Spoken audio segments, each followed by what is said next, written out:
France under Napoleon, a strong military power, master of the lands against the mistress of the sea, the British Empire, where the sun never sets, was a thorn in Napoleon's back for years. He attempted to invade the main island in the year 1805, but was stopped by the outbreak of the Third Coalition, and in the aftermath of the Battle of Trafalgar, Britain became the strongest naval power. With the rise of tensions and outbreak of guerrilla warfare in the Iberian Peninsula, UK made its presence felt by helping the revolting Spanish people.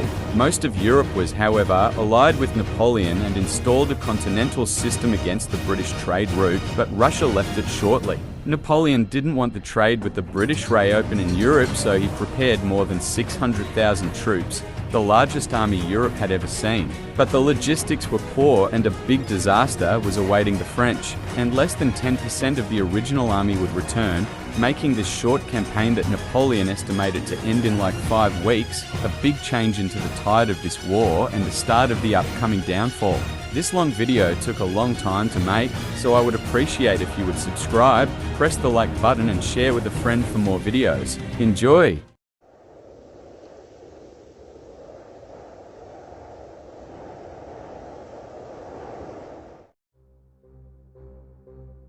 In the early 18th century, Europe was in turmoil. The French Emperor Napoleon Bonaparte became the continental master after defeating his opponents, most notably Russia, Austria, Prussia, and Sweden. He managed to gain a vast part of Western Europe under French occupation. UK was a member of the anti-French coalition, being the strongest of them all with a massive fleet that guarded the strait connecting France and England, being impossible for Napoleon to invade. A continental blockade was formed against the English trade route between the French Empire and other countries, including Russia. The Tsar's betrayal of the agreement sparked a war between him and France that proved to be glorious for Napoleon at first, but would turn out miserable.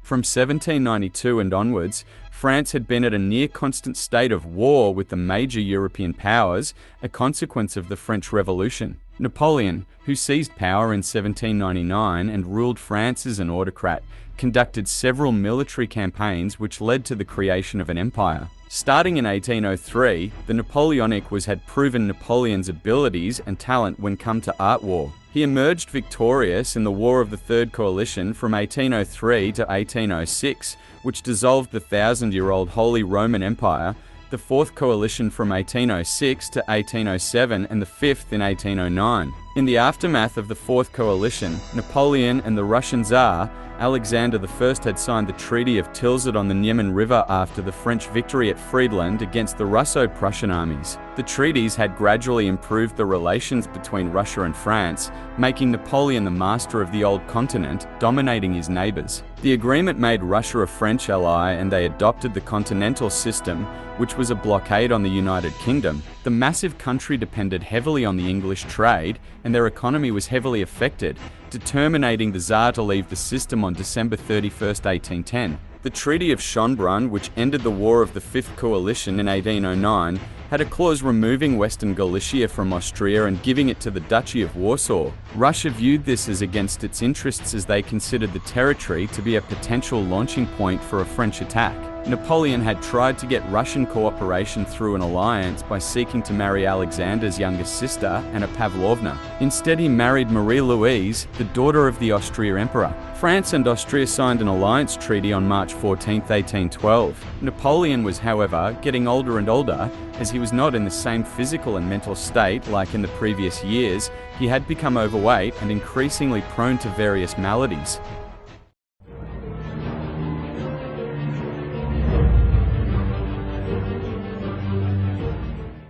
Committed to the expansion policy of Catherine the Great, Alexander I had issued an ultimatum demanding that France evacuate its troops from Prussia and the Grand Duchy of Warsaw in April 1812. Napoleon chose war over retreat.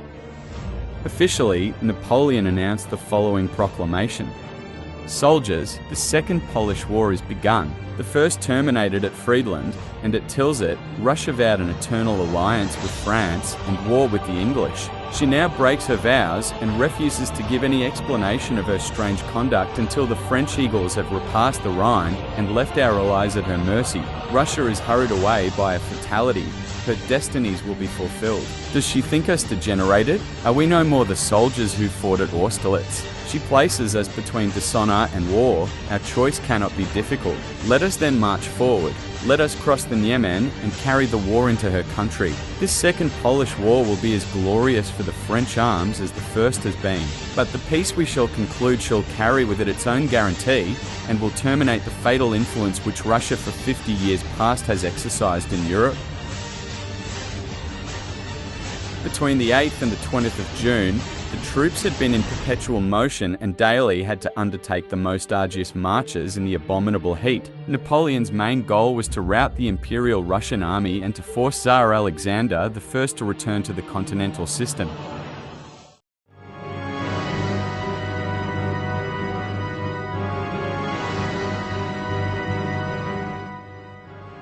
The invasion of Russia clearly and dramatically demonstrates the importance of logistics and military planning, especially when the land will not provide for the number of troops deployed in an area of operations far exceeding the experience of the invading army.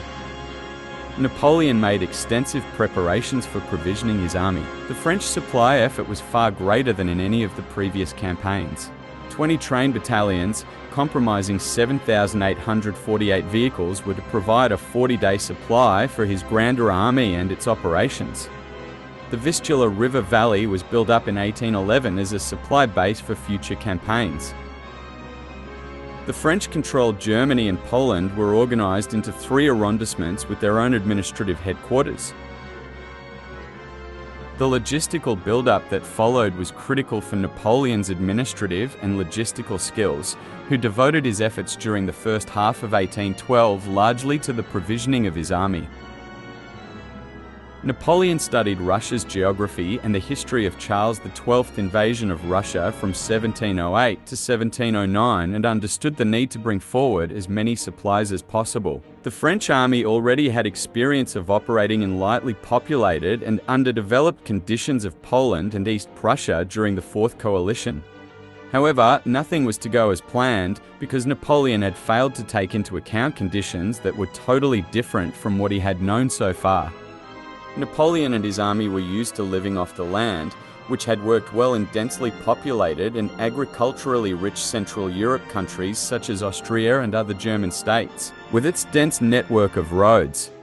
However, Russia had a trick upon its sleeves, a scorched earth policy that was efficient against the French army, and its living off the land military strategy. Any assets that could be useful for Napoleon's army may be targeted, which usually included agriculturally rich areas, food storages, and many natural resources. The Russian people burned their fields down so the French army wouldn't have cereals, vegetables, fruits, or meat, so that they needed wagons. And the fountains were also poisoned so that if any French would drink, they would die. Rapid forced marches had dazed and confused old order Austrian and Prussian armies, which were grossly unprepared, made out of unexperienced conscripts, and much use had been made of the forage within the countries. Forced marches in Russia often made troops do without supplies, as the supply wagons struggled to keep up. Furthermore, horse-drawn wagons and artillery were stalled by lack of roads, which often turned to mud due to rainstorms.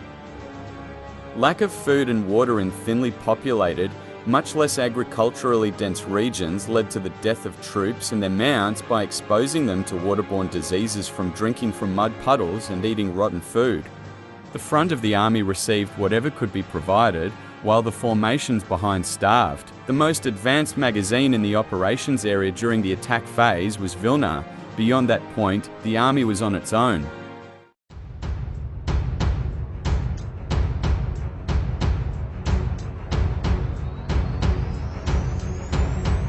After a whole day of preparations, on June 24, 1812, Napoleon crossed the border. The army was split in 5 columns. The left wing under MacDonald, with the 10th Corps of 30,000 men, half of them Prussians, crossed the Niemen at Tilsit on the 24th. He moved north in Courland, but did not occupy Riga, after a lost siege. In the evening of June 23rd, Morand, a accompanied by sappers, occupied the other side of Niemen, followed by Napoleon and the Imperial Guard. Cavalry corps of Murat moved towards Vilnius and Polotsk. The first corps of Davout, the strongest one, left Vilnius on July 1st and occupied Minsk a week later. The second corps of Adeno crossed the Niemen and the Villia to combat Peter Wittgenstein, later joining the 5th Corps. The Second Central Force, formed by the 4th Corps of Beauharnais and the 6th Corps of Saint-Cyr, crossed at Polonna, with the French force moving through different routes in the directions of Polotsk and Vitebsk. The first major engagement took place on July 25th at the Battle of Ostrono. Right flank force under Napoleon's brother command, Jerome Bonaparte, King of Westphalia, crossed Niemen near Grodno on July 1st and moved toward Bagration's army. He had a slow advance and lost the Battle of Mir, leaving his army by the end of July after being criticized by Davout. The 4th Corps of Ladwa Moburg and the 5th one under Poniatowski joined Davout. The right or southern wing under Schwarzenberg crossed the western Bug at Drohitchin on July 2nd. The Russian general Tormasov prevented him from joining Davout. The 7th Corps of Raya stayed in Grodno to protect the Duchy of Warsaw, alongside Schwarzenberg. During the campaign, a reinforcement of 80,000 and the baggage trains with 30,000 was sent on different dates. Rennes was assisted by the division of Davout, and in December Luzon was sent to assist the retreating French soldiers, but his unexperienced soldiers died of cold weather and was arrested. The 9th Corps of Victor, formed of about 33,000 men, was sent to Smolensk in early September, and in late October he took the command on St. Cyr and he retreated after losing supply in Vitebsk to Wittgenstein. The 11th Corps of Orgoro, formed of reserves, was created in late summer, containing an entire division of reformed deserters. It did not participate in military operation until November, remained stationed in Poland. Orgoro never left Berlin.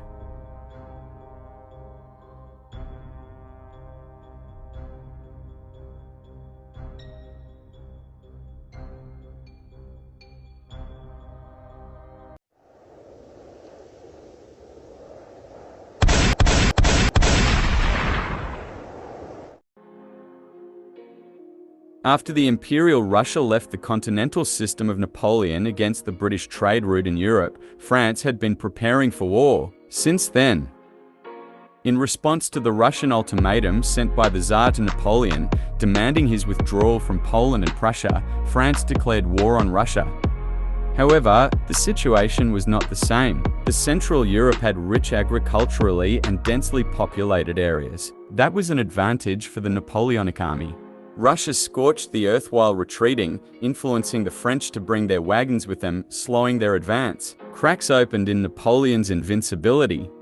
Napoleon was getting older and his strategies were not the same. In the War of the Third Coalition, he proved his abilities and defeated Russia at Austerlitz, and during the War of the Fourth Coalition, Russia was defeated at Friedland. From surprise speed attacks, without living off the land, the French had to carry their wagons, resulting in slowness. Napoleon's strategies were now more like run towards your enemy, try not to die.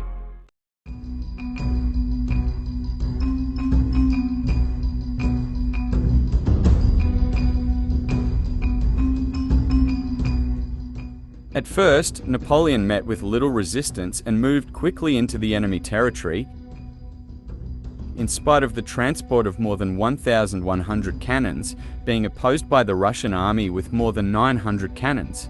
But the roads in Lithuania near Vilna, modern-day Vilnius, were actually small dirt tracks through areas of birched woodland and marshes. At the beginning of the war, supply lines already simply could not keep up with the forced marches of the corps, and rear formations always suffered the worst privations. On the 25th of June, Murat's reserve cavalry provided the vanguard with Napoleon, the Imperial Guard and Davout's First Corps following behind. Napoleon spent the night and the next day in Kaunas, allowing only his guards, not even the generals, to enter the city. The very next day, he rushed towards Vilna, pushing the infantry forward in columns that suffered from heat and heavy rain. The central group marched 110 kilometers in 2 days. Ney's Third Corps marched down the road to Suderve, with Adeno marching on the other side of the Villia River.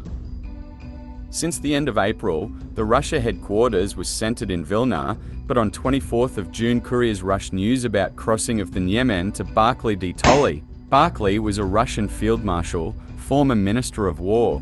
Before the night has passed, orders were sent out to Bagration and Pladov, who commanded the Cossacks, to take the offensive. Alexander left Vilna on 26th of June and Barclay assumed overall command. The French army reached Vilna on 28th of June with only light skirmishing, but leaving more than 5,000 dead horses in his wake. These horses were used to bringing up furthermore supplies to an army in desperate need. Napoleon thought that Alexander would sue for peace at this point and was to be disappointed. It would be his last disappointment. Balashov demanded the French to return to Niemen before negotiations. Barclay continued to retreat to Drissa, deciding that the concentration of the First and Second Army was his first priority. Several days after crossing the Niemen, a number of soldiers began to develop high fever and red rash on their bodies. Typhus has made its appearance. On June 29th and 30th of June, a thunderstorm struck Lithuania during the night and continued for several hours and days. The results were most disastrous to the French forces. The movement of troops was impeded or absolutely checked, and the vast troop and supply trains on the Vilnius-Kaunas road became disorganized. The existing roads became little better than quagmires, causing the horses to break down under the additional strain. The delay and frequent loss of these supply trains caused both troops and horses to suffer. Napoleon's forces traditionally were well supplied by his transportation corps, but they proved inadequate during the invasion.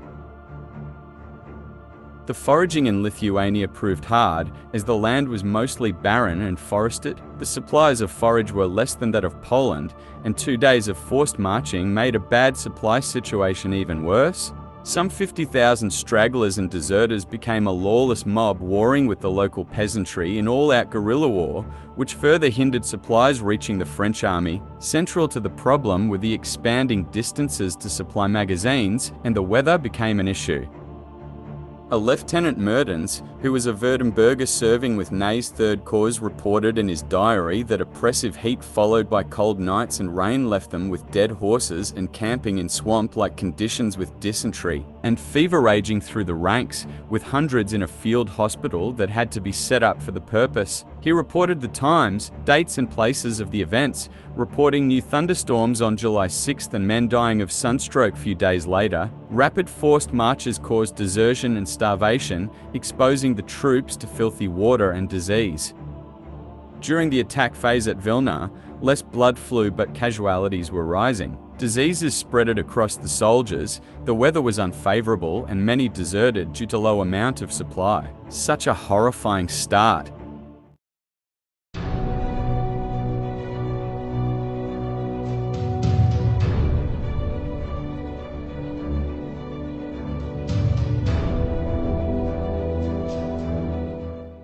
Although Barclay wanted to give battle, he assessed it as a hopeless situation and ordered Vilna's magazines burned and its bridge dismantled. Wittgenstein moved his command to Klaipeda, passing beyond MacDonald and Adenauer's preparations, with Wittgenstein's rearguard clashing with Adenauer's forward elements. Barclay continued his retreat and, with the exception of occasional rearguard clash, remained unhindered in his movements ever further east. The operation, intended to split Bagration's forces from Barclay's forces by driving to Vilna, had cost 25,000 lives from all causes in a few days. Strong probing operations were advanced from Vilna onwards Niemen, Molotai and Ashmiany. Murat advanced to Niemen on July 1st, running into elements of Dmitry Dokhturov's 3rd Russian Cavalry Corps. Napoleon assumed this was Bagration's Second Army and rushed out, before being told it was not. Napoleon then attempted to use Davout, Jerome and Eugene out on his right in a hammer and anvil to catch Bagration and to destroy the Second Army in an operation before reaching Minsk. This operation had failed to produce results. On his left, conflicting orders and lack of information had almost placed Bagration in a bind, marching into Davout. However, Jerome could not arrive in time over the same mud tracks, supply problems, and weather that had so badly affected the rest of the army. In the first 2 weeks of July, the French army had lost 100,000 troopsmen due to sickness and desertion. On July 8th, Dirk van Hogendorp was appointed as governor of Lithuania, organizing hospitals for the wounded in Vilnius. Luysen was appointed in Königsberg, and the main problem was forage in East Prussia. For 3 weeks, the Dutch soldiers had hardly seen bread and only eaten soup. Desertion was high among the Portuguese and Spanish formations. They proceeded to terrorize the population, looting whatever lay to hand. The areas in which the French army passed were devastated and depopulated. Davout had lost 10,000 men marching to Minsk on 8th of July and would not attack Bagration without Jerome joining him.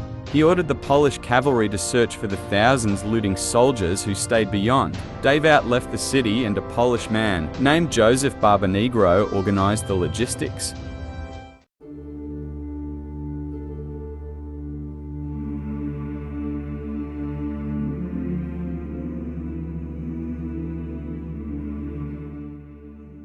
During the Minsk attack, a battle was fought from July 9th to July 10th at the small town of Mir, located south of the Belarusian capital. The Polish army under the command of General Alexander Roznik and Tyszkiewicz was formed of the 2nd, 3rd, 7th, 11th, 15th and 16th and Land regiments, Polish 4th Chasseurs and 1 horse battery, being a total of 3,000 men and 2 guns. The Russian army under the command of Matvey Pladov and Alexander Vasilchevok was formed of 8 Cossack regiments, 2 Don batteries, Tikra Hussars, Kiev and New Russia Dragoons, 2 horse batteries, Lithuanian Ulans, 5th Jaegers, being a total of 9,000 men and 24 guns deployed south of Mir.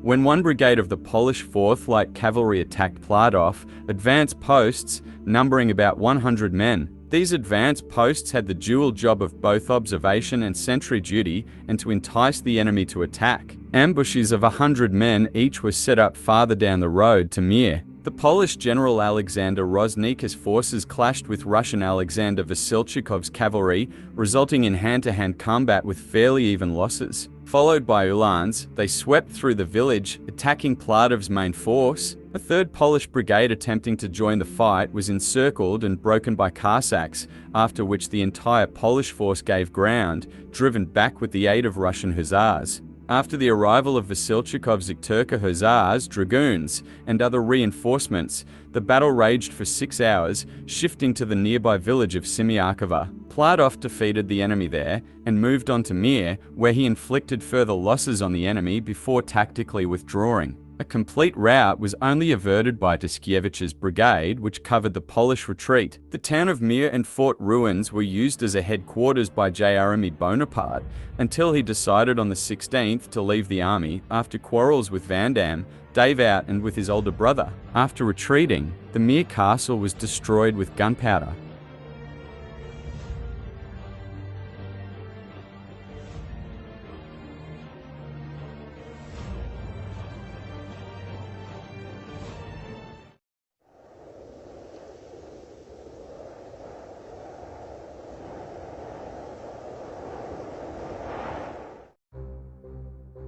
After Napoleon crossed the Niemen in late June, he met with little to no resistance and moved quickly into the enemy territory, reaching Vilna and Minsk in a matter of weeks. This victories came with a big cost. His rapid forced marches left many soldiers without supply, and their only options were run or starve. Desertion was high, and death from disease and heat as well.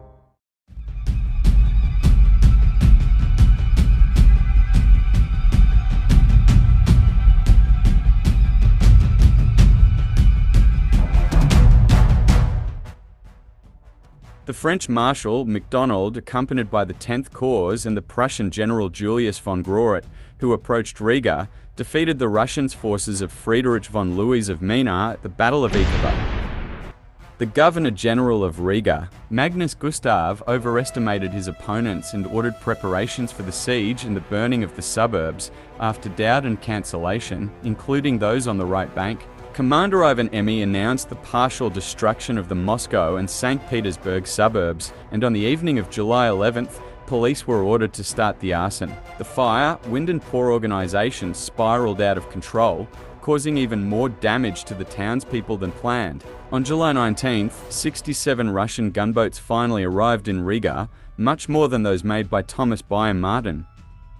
At that time, the Prussians were located around Riga in the southern semicircle along the line Slokar-Olane-Kakova. During the siege, the Prussian army was formed of the 10th Corps with about 31,000 men and 130 siege guns, while the Russian army was formed of the garrison of Riga and the army of Finland with about 27,000 men defending the city. Louis of Mina forces launched a counterattack in a western direction, and the Russian and English gunboats supporting it, moving up the Lalyup River, managed to reach Slokar and further Kalnciums. The boats moved on to Jelgava, which was shelled, but retreated from it as a Prussian artillery response fire. However, after a few days, the Prussians were able to push the Russians back from the captured territory. The siege raged on for additional time until December, when Napoleon was on retreat. In August, MacDonald counterattacked, and by September the forces in Riga received help from Stenhal Corps, which were stationed in Helsinki. At least 4 churches, 36 warehouses,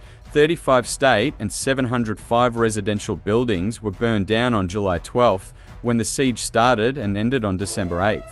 On that date, MacDonald was ordered by Napoleon to leave the city after they were retreating from Russia. MacDonald victories in Courland came to an end with this failed siege of Riga that was defended fiercely by the Russian army. The Prussian numerical superiority proved useless in this situation.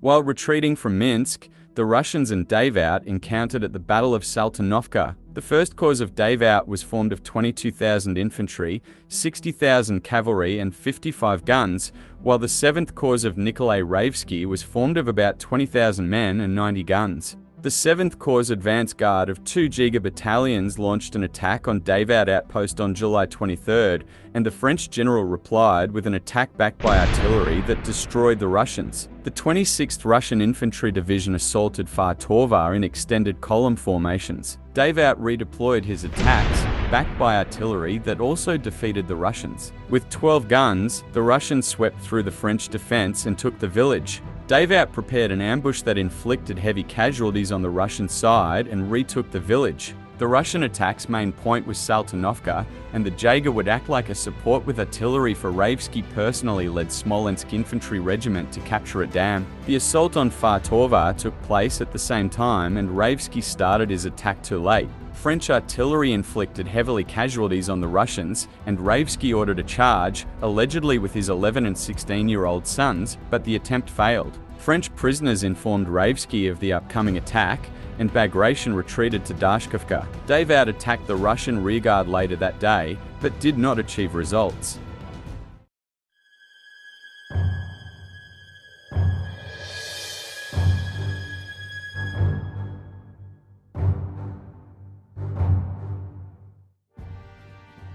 The battle occurred as Napoleon was trying to envelop the Russian First Army at Vitebsk and force them to accept battle. The commander of the Russian First Army, General Michael Andreas Barclay de Tolly, was himself aiming to fight and thus massed the bulk of his forces at Vitebsk, even though he was aware that his chances to win against Napoleon were not good. Barclay's motivation to make a stand resulted from political pressures and from his own desire to improve the army's morale after weeks of retreating without a fight. The fighting on 26 July had General Konovnitsin's rearguard division fighting elements of the French 4 Corps and ended with the Russians managing to delay the enemy for the entire day, allowing the bulk of the army to mass at Vitebsk. The Russians thus needed to abandon any plans to give battle, urgently break contact with the pursuing enemy and move southeast in an attempt to draw closer to Bagration's force. Despite these, Barclay still wanted to give battle. Meanwhile, Barclay received intelligence that Pyotr Bagration's Second Army had been defeated 3 days earlier, which meant that Barclay was forced to abandon his plan to fight a major action against Napoleon. Barclay's main concern for the day of 27 July was to keep the French at bay for long enough in order to allow his main force to escape towards Smolensk, where he planned to unite with Bagration. The task of delaying the French was assigned to General Parlin, who succeeded in frustrating any French. At daybreak on 27 July, Napoleon set his troops in motion. Thrilled that he finally faced a massed enemy army, apparently willing to fight, Napoleon was unaware that the bulk of the Russian force was already making arrangements for an immediate retreat and that they had pushed forward. Unbeknownst to Napoleon, the Russian army retreated during the afternoon and night, which meant that the emperor's plans for a major battle collapsed.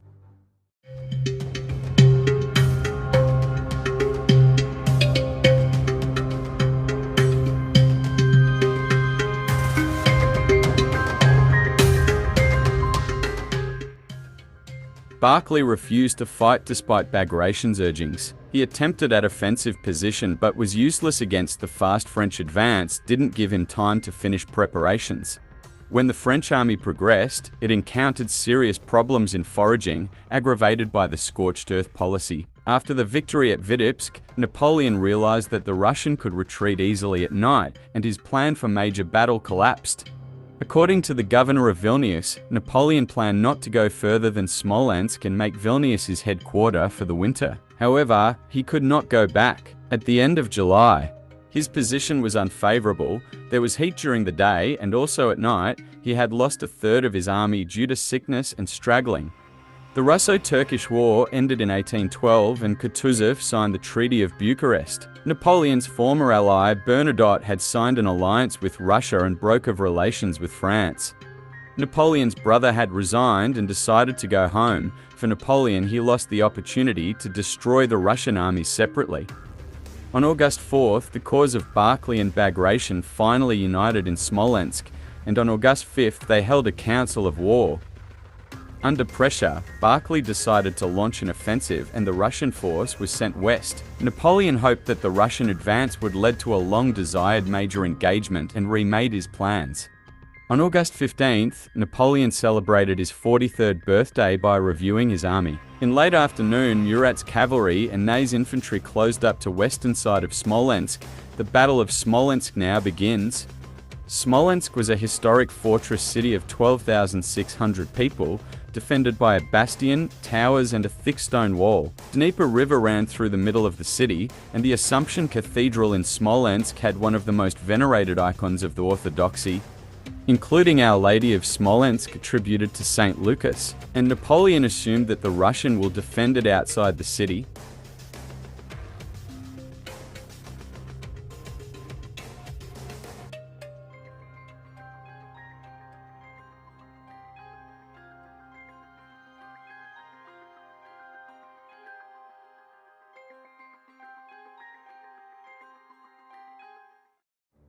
By August 16th, 45,000 French forces found the city heavily garrisoned by 30,000 Russians under Bagration and Barclay. The main battle was fought on August 16th. An initial probing force captured 2 suburbs but failed to bring the Russians out to battle. Napoleon ordered a general assault with 3 corps of his army, supported by 200 artilleries. This was initially successful, the intense artillery bombardment setting the city on fire. French forces, however, lacked ladders or climbing apparatus to scale the city walls and were under counter-fire from Russian artillery. Napoleon surrounded the southern bank of the Dnieper, while the northern bank was guarded by Barclay's army. When Bagration moved further east, to prevent the French from crossing the river and attacking the Russians from behind, Napoleon began the attack on the Smolensk Kremlin in the evening. By nightfall, most of the city was burned by the French artillery. Barclay abandoned the city, destroying all ammunition, storages and bridges to hold out for 2 days while retreating.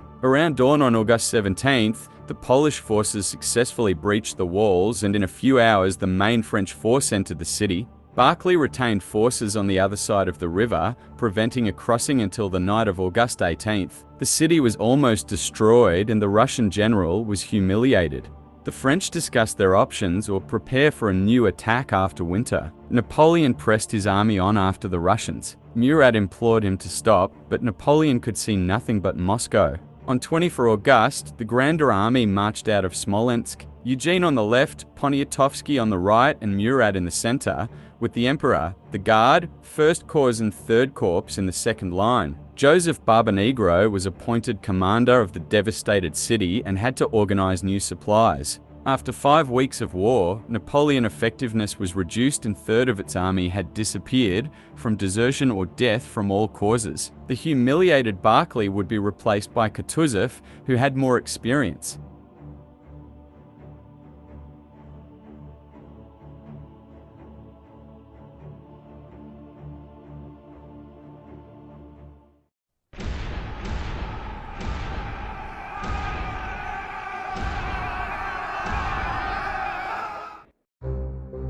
After Barclay's forces united with Bagration at Smolensk, they attacked the incoming French army that marched unstoppable. Barclay's attempt to destroy them at Vitebsk had failed and Bagration was defeated by Davout at Saltanovka. After the Russian defeat at Smolensk, the unpopular Barclay was replaced by an older Russian general who had more knowledge, named Kutuzov, that also fought Napoleon at Austerlitz and knew his strategies.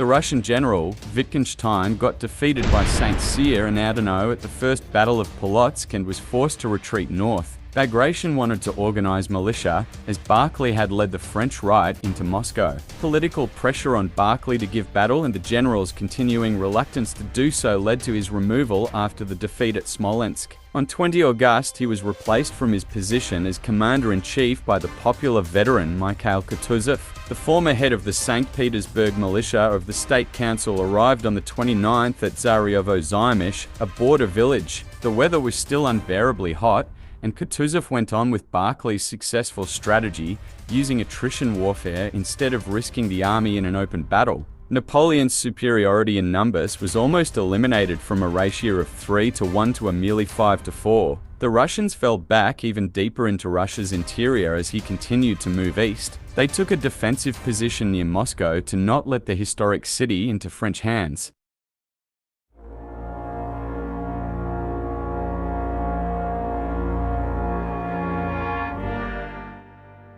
The initial Russian position, which stretched south of the new Smolensk highway, Napoleon's expected route of advance, was anchored on its left by a pentagonal earthwork redoubt on a mound near the village of Shevardino. The Russian generals soon realized that their left wing was too exposed and vulnerable, so the Russian line was moved back from this position, but the redoubt remained manned, Kutuzov stating that the fortification was manned simply to delay the French forces. Historian Dmitry Budelin reports that it was used as an observation point to determine the course of the French advance. Other historians reported it was used as a fortification to threaten the French right flank, despite being beyond the effective reach of guns of the period. The chief of staff of the Russian First Army, Alexei Yermolov, related in his memoirs the Russian left was shifting positions when the French army arrived sooner than expected. Thus, the Battle of Shevardino became a delaying effort to shield the redeployment of the Russian left. The construction of the redoubt and its purpose is disputed till this day. On September 5th, Murat's cavalry met the Russian cavalry in a massive clash, the Russians eventually retreating and their flank was threatened. The fighting resumed the next day, but the Russian again retreated after reinforcement from Beauharnais' 4th Corps. The Russians retreated to Shevardino Redoubt, where a pitched battle ensued. Murat led 1st and 2nd Cavalry Corps, supported by Davout's 1st Infantry Division. Prince Poniatowski's Polish Infantry Division attacked the position from south. Fighting was heavy and very fierce as the Russians refused to retreat until Kutuzov personal order. The French captured the redoubt at a cost of 4,000 French and 6,000 Russian casualties. The unexpected French advance from the west and the fall of Shevardino Redoubt threw the Russian formations into disarray. Since the left flank had collapsed, Russian forces withdrew east, constructing a makeshift position centered around the village of Utitsa.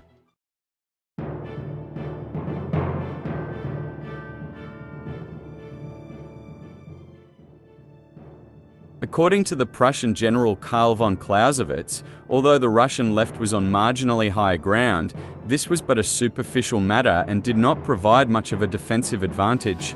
The positioning of the Russian right was such for the French the left seemed an obvious choice. The Russian position at Borodino consisted of a disconnected earthworks running in an arc from the Moskva River on the right, along its tributary, the Koloka, whose steep banks added to the defense.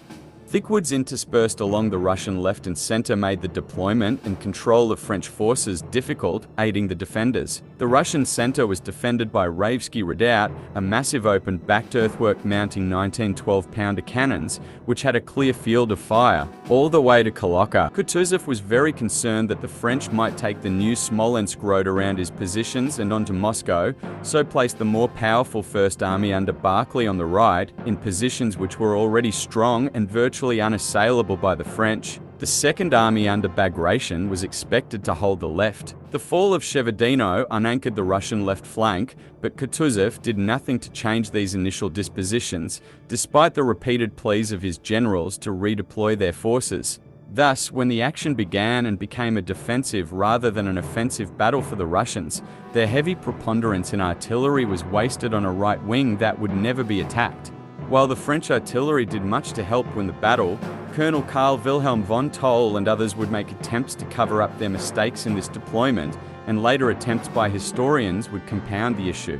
Indeed, Clausewitz also complained about Toll's dispositions being so narrow and deep that needless losses were incurred from artillery fire. The Russian position, therefore, was just about 8 kilometers long, with about 80,000 of the First Army on the right and 34,000 of the Second Army on the left.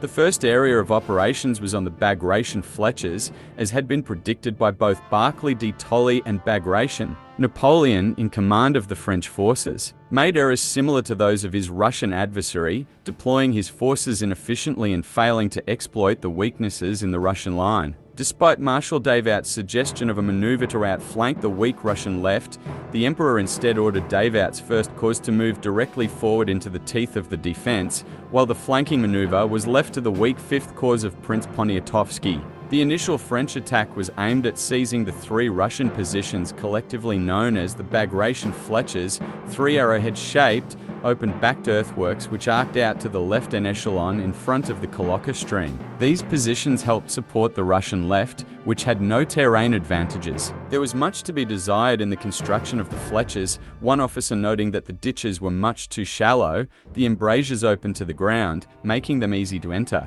and that they were much too wide, exposing infantry inside them. The Fletchers were supported by artillery from the village of Semyonovskaya, whose elevation dominated the other side of the Kalocka. The battle began at 6 o'clock with the opening of the 102-gun French Grand Battery against the Russian center. Davout sent Compensa's division against the southernmost of the Fletchers, with Desaix's division placed out to the left. When Compans exited the woods on the far bank of the Kalocka, he was hit by massed Russian cannon fire. Both Compans and Desaix were wounded, but the French continued their assault. Davout, seeing the confusion, personally led the 57th Line Regiment forward until he had his horse shot from under him. He fell so hard that General Sorbia reported him as dead. General Rapp arrived to replace him, only to find Davout alive and leading the 57th Regiment forward again. Rapp then led the 61st Line Regiment forward when he was wounded for the 22nd time in his career. By 7:30 o'clock,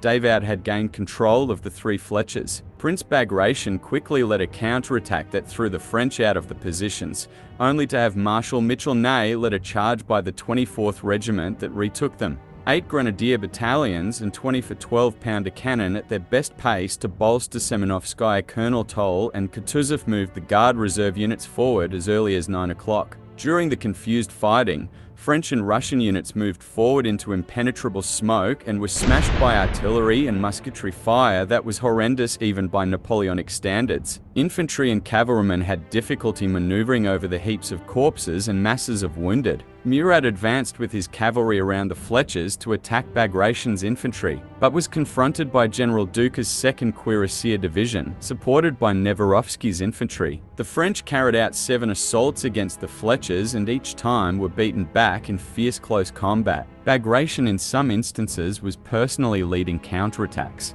and in a final attempt to push the French completely back, he got hit in the leg by cannonball splinters somewhere around 11 o'clock. He insisted on staying on the field to observe Duca's decisive cavalry attack. The Second Army's command structure fell apart as Bagration was removed from the battlefield and the report of his being hit quickly spread and caused morale collapse. Napoleon, who had been sick with a cold and was too far from the action to really observe what was going on, refused to send his subordinates reinforcements. He was hesitant to release his last reserve, the Imperial Guard, so far from France. Prince Eugene Neboanès advanced his cause against Borodino, rushing the village and capturing it from the Russian Guard Jigas. However, the advancing columns rapidly lost their cohesion. Shortly after clearing Borodino, they faced fresh Russian assault columns and retreated back to the village. Kutuzov ordered Yermolov to take action. The general brought forward 3 horse artillery batteries that began to blast the open-ended redoubt, while the 3rd Battalion of the Ufar Regiment and 2 Jiga regiments brought up by Barclay rushed in with the bayonet to eliminate Bonamy's brigade. The Russian reinforcements' assault returned the redoubt to Russian control. Eugène's artillery continued to pound Russian support columns, while Marshals Ney and Davout set up a crossfire with artillery positioned on the Semyovskaya heights. Barclay countered by moving the Prussian General Eugen over to the right to support Miloradovich in his defense of the redoubt. The French responded to this move by sending forward General Sorbia, commander of the Imperial Guard Artillery. Sorbia brought forth 36 artillery pieces from the Imperial Guard Artillery Park and also took command of 49 horse artillery pieces from Nancy's Oesti Cavalry Corps and La Tour-Maubourg. On the morning of the battle, at around 7:30, Don Cossack patrols from Matvey Pladov's polk had discovered a ford across the Koloka River on the extreme Russian right northern flank. Seeing that the ground in front of them was clear of enemy forces, Pladov saw an opportunity to go around the French left flank and into the enemy's rear. He at once sent one of his aides to ask for permission from Kutuzov for such an operation. Pladov's aide was lucky enough to encounter Colonel von Toll, an enterprising member of Kutuzov's staff, who suggested that General Uvarov's 1st Cavalry Corps be added to the operation, and at once volunteered to present the plan to the Commander-in-Chief. Together, they went to see Kutuzov, who nonchalantly gave his permission. There was no clear plan and no objectives had been drawn up, the whole maneuver being interpreted by both Kutuzov and Uvarov as a feint. Uvarov and Pladov thus set off, having just around 8,000 cavalrymen and 12 guns in total. As Uvarov moved southwest and south and Pladov moved west, they eventually arrived in the undefended rear of Viceroy Eugene's corps. This was towards midday, just as the Viceroy was getting his orders to conduct another assault on the Raevsky redoubt. The sudden appearance of masses of enemy cavalry so close to the supply train and the Emperor's headquarters caused panic and consternation,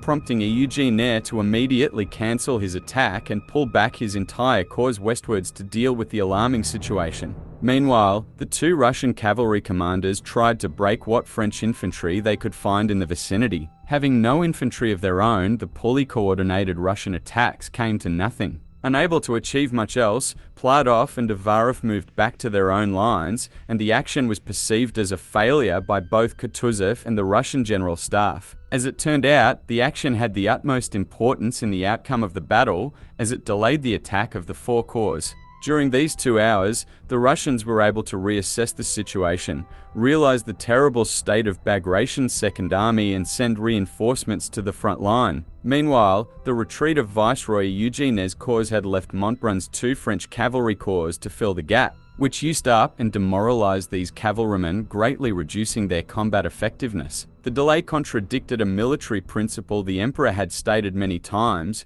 ground I may recover, time never. The Cossack raid contributed to Napoleon's later decision not to commit his Imperial Guard. At 2 p.m, Napoleon renewed the assault against the redoubt, as Broussier's, Moran's and Girard's divisions launched a massive frontal attack, with Chastel's light cavalry division on their left and the 2 reserve cavalry corps on their right. The Russians sent Likachev's 24th Division into the battle, who fought bravely under Likachev's motto, "Brothers, behind us is Moscow." But the French troops approached too close for the cannons to fire, and the cannoneers fought a pitched, close-order defense against the attackers. General Caulaincourt ordered Wardier's Cuirassier Division to lead the assault. Barclay saw Eugene's preparations for the assault and attempted to counter it, moving his forces against it. The French artillery, however, began bombarding the assembling force even as it gathered. Caulaincourt led Wardier's Cuirassiers in an assault on the opening at the back of the redoubt. He was killed as the charge was beaten off by fierce Russian musketry. General Thielmann then led 8 Saxon and 2 Polish cavalry squadrons against the back of the redoubt, while officers and sergeants of his command actually forced their horses through the redoubt's embrasures. The battle had all but ended, with both sides so exhausted that only the artillery was still at work. At 15:30, the Raevsky redoubt fell with most of the 24th Division's troops. General Likhachev was captured by the French.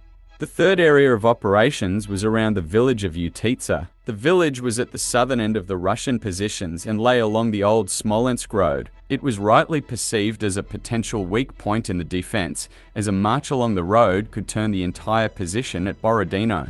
Despite such concerns, the area was a tangle of rough country, thickly covered in heavy brush, well suited for deploying light infantry. The forest was dense, the ground marshy, and Russian Jaegers were deployed there in some numbers. Russian General Nikolai Tuchkov had some 23,000 troops, but half were untrained Opolcheny militia armed only with pikes and axes and not ready for deployment.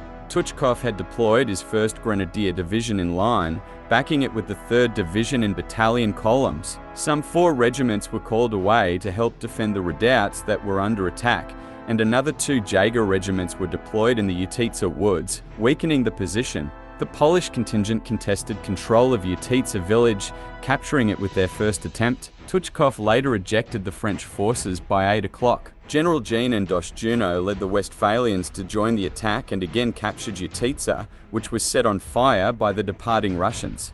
After the village's capture, Russians and Poles continued to skirmish and cannonade for the rest of the day without much progress. The heavy undergrowth greatly hindered Poniatowski's efforts, but eventually he came near to cutting off Tuchkov from the rest of the Russian forces. General Barclay sent help in the form of Carl Gustav von Davout, with Konovnitsin in support. Any hope of real progress by the Poles was then lost. Towards 15 o'clock, after hours of resistance, the Russian army was in dire straits, and French forces were exhausted and had neither stamina nor will to carry another assault. Borodino represented the last Russian effort to stop the French from reaching Moscow and withdrew the following day. The French wanted a deciding final push that would change the Russian army, but were aware about the fierce resistance. Rapp recommended to the Emperor that the Guard be deployed for action, at which the Emperor replied, "I will most definitely not. I do not want to have it blown up. I am certain of winning the battle without its intervention." Determined not to commit this valuable final reserve so far away from France, Napoleon refused such request and ordered the guarding of the battlefield and the unleash of a massive cannonade with 400 guns.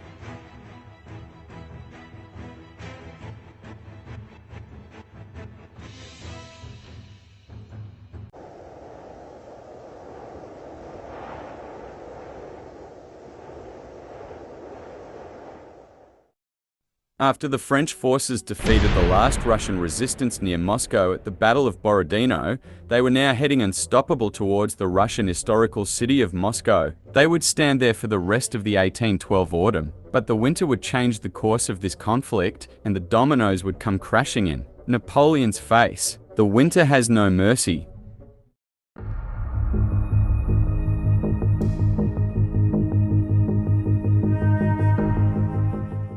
Field Marshal Mikhail Kutuzov's Russian army suffered heavy losses at the Battle of Borodino on September 7, 1812. Before dawn of September 8th, Kutuzov ordered a retreat from Borodino eastwards to preserve the army. They camped outside Mozhaysk. Russian sources suggest Kutuzov wrote a number of orders and letters to Fyodor Rostofan about saving the city or the army. On 11 September, Napoleon wrote Marshal Victor to hurry to Moscow, worried about the already enormous losses his massive army had suffered as a result of Barclay and Kutuzov's attrition warfare. On September 12, 1812, the main forces of Kutuzov departed from the village, now Golitsino, and camped near Odintsova, 20 kilometers to the west. They were followed by Mortier and Joachim Murat's vanguard. On 12 September, Bonaparte, who suffered from a cold and lost his voice, slept in the main manor house of Bolshoi Vyazymy on the same sofa in the library that Kutuzov had just the night before.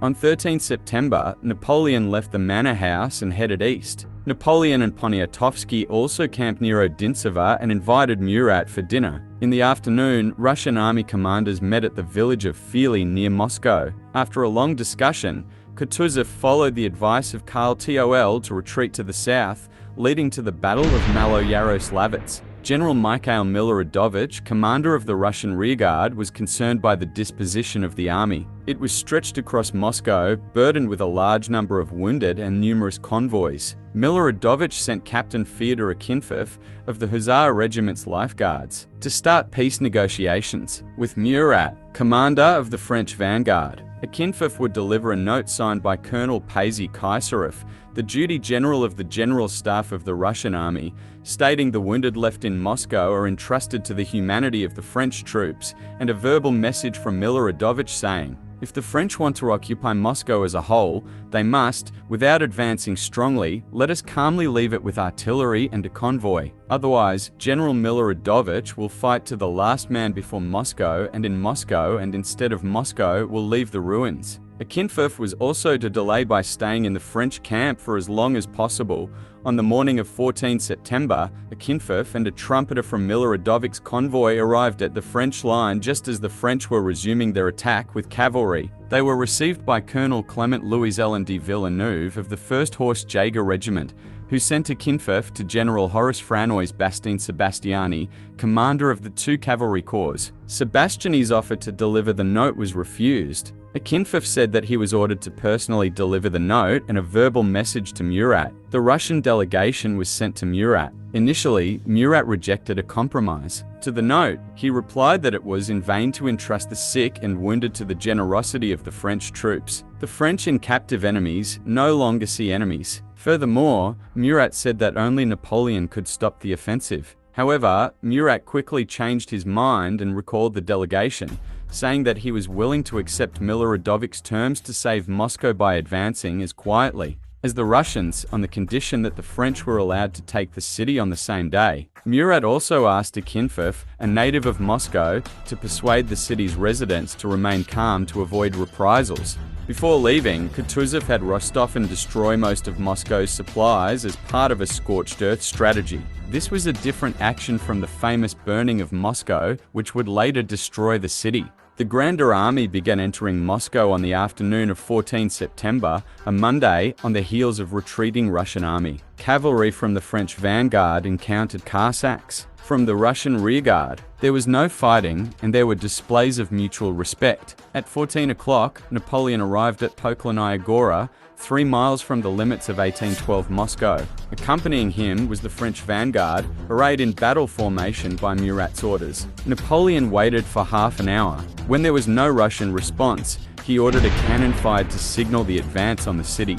The French advanced swiftly. Infantry and artillery began entering Moscow. French troops divided before the Dorogomilovsky Gate to enter the city through other gates. Napoleon stopped at the city walls, the Kamikolishki Rampart, about 15 minutes away from the Dorogomilovsky Gate, to wait for a delegation from Moscow. 10 minutes later, a young man told the French that the city had been abandoned by the Russian army and population. The news was met by bewilderment and then despondency and grief. It was not until an hour later that Napoleon resumed his procession into the city, followed by the 1st French cavalry into Moscow. He passed the Dorogomilovsky Yamskaya Sloboda and stopped on the banks of the Moscow River. The vanguard crossed the river. Infantry and artillery used the bridge, while cavalry forded. On the opposite bank, the army broke up into small guard detachments along the river bank and streets. Napoleon continued on with his large retinue. He was preceded by 2 squadrons of horse guards at a distance of 100 fathoms,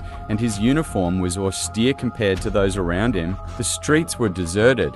On Arbat Street, Napoleon saw only a pharmacist and his family attending to a wounded French general at a stand. At the Borodino gate of the Kremlin, Napoleon said of the walls with a sneer, "What a scary wall." According to contemporary accounts, Napoleon ordered food to be delivered to the Kremlin by Russians regardless of gender, age, or infirmity instead of by horse. This was in response to the indifference that the Russians had treated his arrival. According to historian Alexander Martin, Muscovites generally left the city rather than accept the occupation, so that most of the city was empty when the French arrived, and even more Muscovites Jacobites would leave while the French remained there. Anywhere from 6,000 to 10,000 remained in the city. In addition to them, around 10,000 to 15,000 wounded and sick Russian soldiers also remained. For comparison, the city was calculated to host more than 270,000 inhabitants. A police survey from the beginning of 1812 found 270,180 for residents. The frequency of looting by the French army and the local population increased as the occupation continued. Initially, looting was driven by wealth, but later it was for food. Civilians were killed by troops. Attempts by French commanders to maintain discipline failed. As such, many French soldiers took part in these war crimes, even those of the elite Imperial Guard joining their comrades in looting and attacking civilians. The locals, sometimes called the French pagans or Besurmans, which depicted the French as godless, as the desecration of local churches was systematically done by the French army to fill Napoleon's war chest. Arson occurred around the city when the French entered on 14 September. The French believed that Count Fyodor Rostophin, the Moscow governor, ordered the fires, and this is the most widely accepted theory. Furthermore, Rostophin also had all the firefighting equipment removed or disabled. Strong winds, starting on the night of 15–16 September and persisting for more than a day, fanned the flames across the city. A French military court shot up to 400 citizens on suspicion of arson. The fire worsened Napoleon's mood, though he was deeply impressed and disturbed by the Russian scorched earth policies and expressed shock and fear at them. One eyewitness recalled that the emperor said the following about the fire: "What a terrible sight! And they did this themselves. So many palaces. What an incredible solution. What kind of people? These are Scythians." Eventually, the intensity of the fire forced Napoleon to escape the Kremlin and relocate to the Petrovsky Palace early in the morning of 16 September, as the fur surrounded him and his entourage. Count Esker described this incident as follows: "We were surrounded by a sea of flame. It threatened all the gates leading from the Kremlin. The first attempts to get out of it were unsuccessful. Finally, an exit to the Moscow River was found under the mountain. Napoleon came out through him from the Kremlin with his retinue and the old guard. Coming closer to the fire, we did not dare to enter these waves of the sea of fire. Those who managed to get to know the city a little did not recognize the streets disappearing in smoke and ruins. However, it was necessary to decide on something, because with every moment the fire intensified more and more around us. A strong heat burned our eyes, but we could not close them and had to stare forward. The suffocating air, the hot ashes, and the flame of the spiral escaping from everywhere, our breath, short, dry, constrained and suppressed by smoke. We burned our hands, trying to protect our face from the terrible heat, and cast off the sparks that showered and burned the dress. Napoleon returned to the Kremlin on 18 September, where he announced his intention to remain in Moscow for the winter. He believed the city still offered better facilities and provisions. He ordered defensive preparations, including the fortification of the Kremlin and the monasteries surrounding the city, and reconnaissance beyond the city. Napoleon continued to address the empire's state affairs while in Moscow. A municipal governing body, the Moscow Municipality, was created and met at the house of Chancellor Nikolai Rumyantsev on Marasayka 17. Geelong, a merchant, was selected to lead the body. He was instructed by Quartermaster Lesseps to choose Philistines and merchants to help him. The 25 members of the municipality searched for food near the city, helped the poor, and saved burning churches. The members were not punished for collaboration after the occupation because they had been conscripted. The French created a municipal police force on 12 October. Napoleon toured the city and nearby monasteries in near daily sojourns. He allowed General Tudelman, the head of the Moscow orphanage, to write to patron Empress Maria about the conditions of the pupils. He also asked Tudelman to communicate his desire for peace to Emperor Alexander I. Tudelman's messenger to St. Petersburg was allowed through French lines on 18 September. Napoleon sent 2 other peace proposals. Ivan Yakovlev was a wealthy landowner who remained to care for his young son Alexander Herzen and the mother. He was permitted to leave for St. Petersburg with a letter from the French to Alexander I. The last attempt was on 4 October, when General Jacques Lauriston, the pre-war ambassador to Russia, was sent to speak with Kutuzov at Tarutino. Kutuzov refused to negotiate, but promised to relay proposals from Alexander I.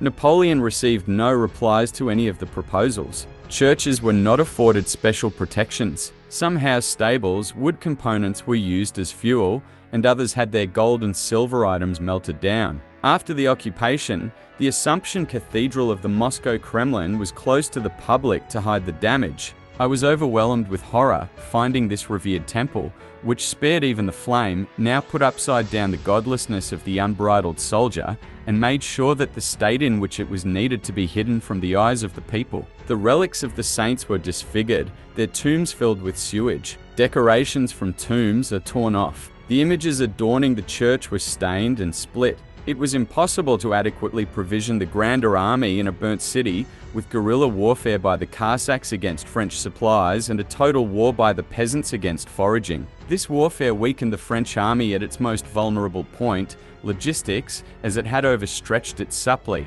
An army marches on its stomach, says Rien. The campaigning to St. Petersburg, Russia's official capital, was out of the question as winter was closing in. The main French army's combat effectiveness had been further reduced by indiscipline and idleness. On 18 October, General Bennigsen's Russian force defeated Murat's French force at the Chernishna River in the Battle of Tarutino. On 18 October, the Second Battle of Polotsk saw another French defeat. Napoleon finally recognized that there would be no peace agreement. On 19 October, the main French army began moving along the old Kaluga road. Only Marshal Edouard Mortier's corps remained in Moscow. Mortier was the city's governor-general. Napoleon intended to attack and defeat the Russian army, and then break out into unforaged country for provisions. However, short on supplies and seeing the fall of the first snows on Moscow, the French abandoned the city voluntarily that same night. Also that night, he made camp in the village of Troitsky on the Dena River and ordered Mortier to destroy Moscow and then rejoin the main army.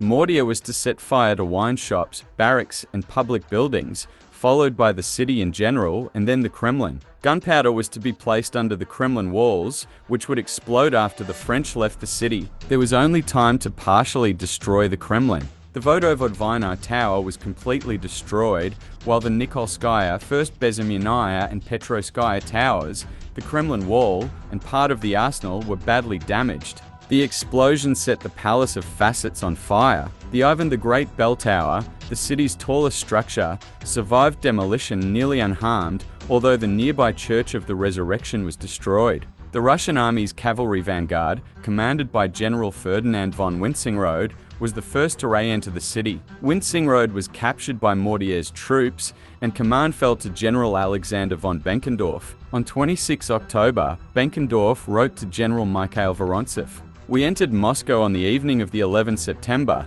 The city was given for plunder to peasants, who flocked a great many and all drunk. Cossacks and their foremen completed the rout, entering the city with hussars and life Cossacks. I considered it a duty to immediately take command over the police units of the unfortunate capital. People killed each other on the streets, set fire to houses. Finally, everything calmed down and the fire was extinguished. I had to endure several real battles.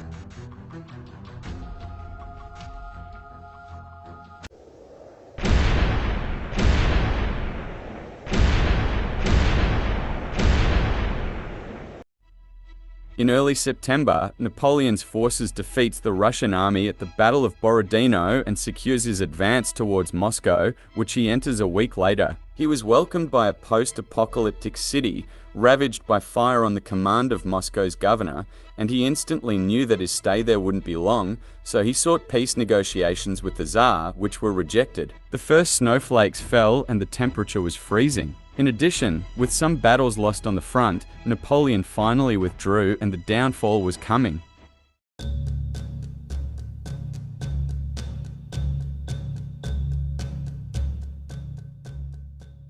The army still numbered 108,000 men, but his cavalry had been nearly destroyed. With horses exhausted or dead, commanders redirected cavalrymen into infantry units, leaving French forces helpless against Cossack fighters, intensifying the guerrilla warfare. With little direction or supplies, Napoleon followed the old Kaluga road southwards towards unspoilt, richer parts of Russia to use other roads for retreat westwards to Smolensk, than the one being scorched by his own army. For the march eastwards, Napoleon's goal was to get around Kutuzov, but he was stopped at Maloyaroslavets on his way to Medin in the west. At the Battle of Maloyaroslavets, Kutuzov was able to force the French army into using the same Smolensk road on which they had earlier moved east, the corridor of which had been stripped of food by both armies. This is often presented as an example of scorched earth tactics. Continuing to block the southern flank to prevent the French from returning by a different route, Kutuzov employed partisan tactics to repeatedly strike at the French train where it was weakest.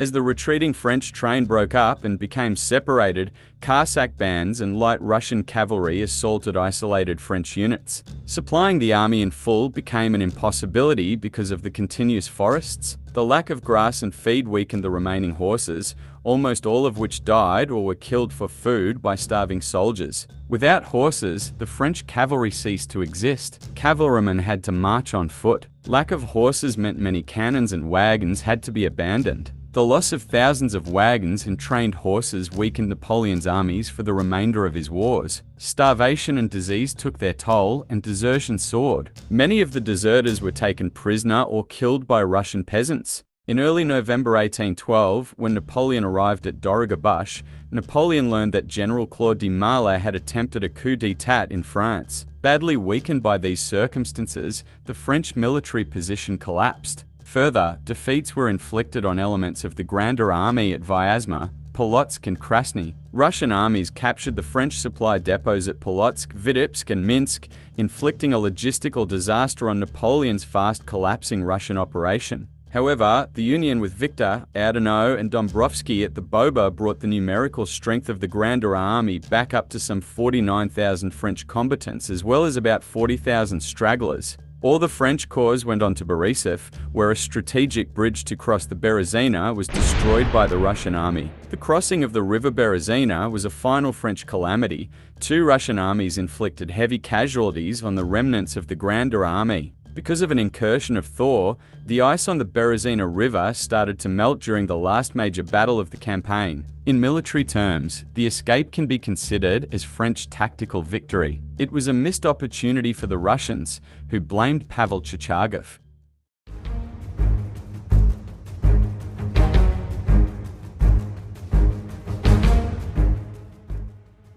As Napoleon's army reached Boba, 50 kilometers from Borisov, he was informed that the bridge over the Berezina at Borisov had been destroyed. Fortunately for the Grander Army, Napoleon also learned that a French cavalry brigade had discovered a place where the river might be crossed 8 miles north. Although this was a place where an ice crossing could normally be made in November, a temporary thaw of the ice and the muddy banks made it necessary that bridges be constructed. Plans were made to build pontoon bridges. Fortunately, the commander of the pontoon bridge builders, General Jean-Baptiste Biel, had disobeyed Napoleon's previous orders given during the withdrawal to destroy the equipment, forges, and tools necessary for building bridges. To draw the Russians' attention away from the vicinity of the crossing, numerous diversions were undertaken. On November 25th, bridge construction started in Studienka, even though numerous campfires belonging to the forces of Admiral Chichagov were observed across the river at Brilly. The movements of French General Nicolas Oudenot's corps and numerous rumors led the Russians to believe that Napoleon would either attack at Borisov and attempt to repair the bridge,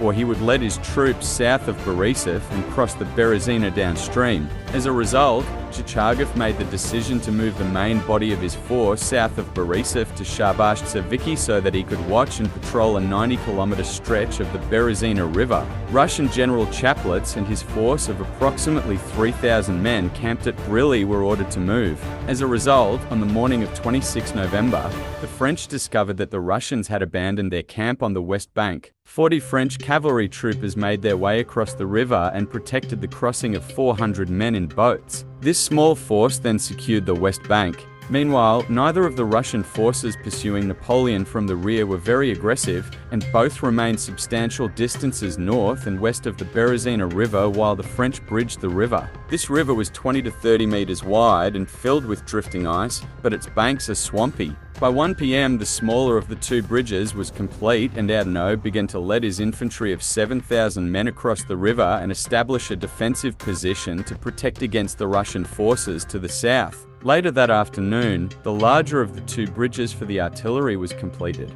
Overnight on 26 to 27 November, Russian General Chaplets became aware of the French crossing, consolidated his forces, and attempted to return to Brilly to intercept the French. Chaplet's forces, however, were stopped well to the south of Brilly by Adenot's battalions. Also on the 27th November, Chichagov began to move the main portion of his army back to Borisov when it became apparent that there was no French activity downstream. Chichagov, however, chose not to immediately move north to Brilly, inasmuch as his men were still in transit and not fully assembled.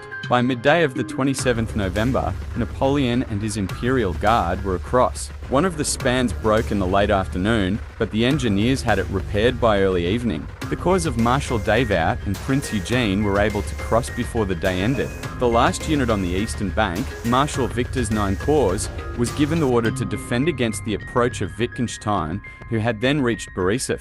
As a part of that operation, French General Louis Partnot's 12th Division of the 9 Corps suffered a great defeat, surrendering over 8,000 men when they were overwhelmed by Wittgenstein at Staroy Borisov. On 28 November, the Russians coordinated their efforts and attacked Napoleon's grander army on both sides of the river. On the west bank, Chaplets reinforced with additional infantry attacked the French forward positions and began to push Adenot back to Brilly.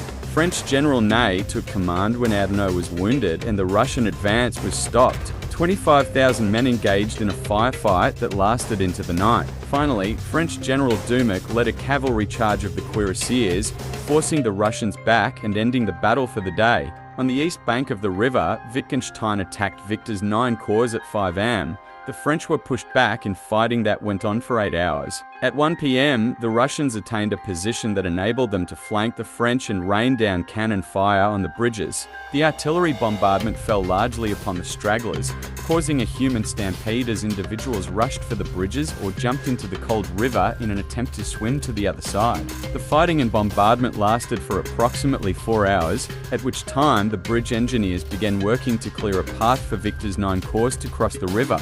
At about 10 p.m. that evening, Victor's 9 Corps made their crossing and 3 hours later the bridges were free of Napoleon's armed troops. The bridges were then available for the stragglers. However, despite encouragement, most of those who had fought so hard to get across the river during the bombardment chose to light their campfires and spend the night on the east bank. The next morning, the commander of the engineers, General Ebel, had Napoleon's order to burn the bridges at 7 am. Ebel delayed the execution of that order until 8:30 am, at which time tens of thousands of stragglers and civilian companions were left behind.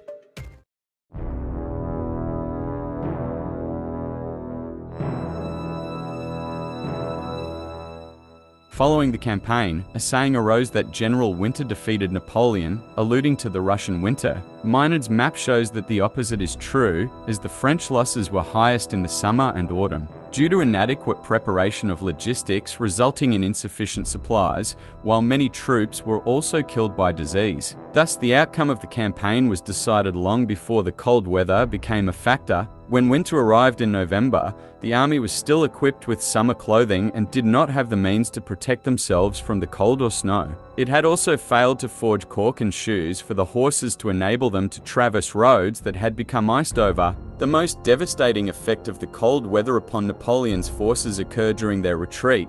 Starvation and gangrene coupled with hypothermia led to the loss of tens of thousands of men. Heavy loot was thrown away. Much of the artillery was left behind. In his memoir, Napoleon's close advisor, Armand de Caulaincourt, recounted scenes of massive loss and offered a vivid description of mass death through hypothermia. The cold was so intense that bivouacking was no longer supportable. Bad luck to those who fell asleep by a campfire. Furthermore, disorganization was perceptibly gaining ground in the Guard. One constantly found men who, overcome by the cold, had been forced to drop out and had fallen to the ground, too weak or too numb to stand. Ought one to help them along, which practically meant carrying them. They begged one to let them alone. There were bivouacs all along the road, ought one to take them to a campfire. Once these poor wretches fell asleep, they were dead. If they resisted the craving for sleep, another passerby would help them along a little farther, thus prolonging their agony for a short while, but not saving them, for in this condition the drowsiness engendered by cold is irresistibly strong, sleep comes inevitably, and sleep is to die. I tried in vain to save a number of these unfortunates. The only words they uttered were to beg me, for the love of God, to go away and let them sleep. To hear them, one would have thought sleep was their salvation. Unhappily, it was a poor wretch's last wish, but at least he ceased to suffer without pain or agony. Gratitude, and even a smile, was imprinted on his discolored lips. What I have related about the effects of extreme cold and of this kind of death by freezing is based on what I saw happen to thousands of individuals. The road was covered with their corpses.